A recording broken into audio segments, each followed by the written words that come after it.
कफ के लिए रेडीमेड में तो स्वाद है ही, उसको पानी में उबाल करके नितार के छान के पी लो। सुबह से शाम तक यही पीना, उठने से लेकर रात तक।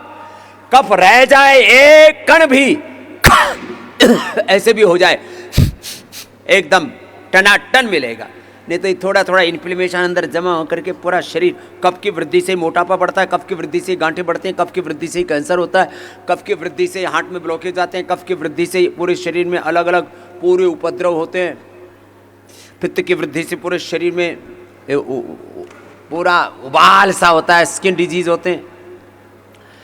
वैसे कफ की वृद्धि के लिए तुलसी, वासा, हल्दी, अदरक, अनानास, अमलतास,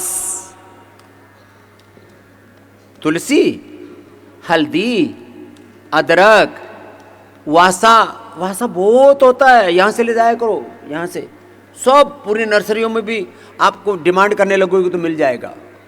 वासा, तुलसी, हल्दी, अदरक, पान के पत्ते सारे देश में मिलते हैं। लोग पान चबा चबा करके और मुंह ऐसे लाल पीला बहुरूपीय से बने रहते हैं। पान पत्र एक दम्बेल होती है, यहाँ से लेके जाना, उसका कूट करके रस निकाल करके पी लो।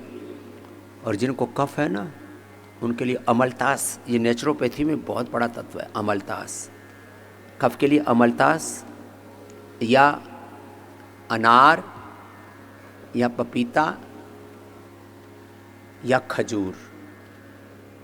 बाकी खाना बंद कर देते हैं हम, ये खजूर कल्प ही कराते हैं वात पित्त कफ के लिए।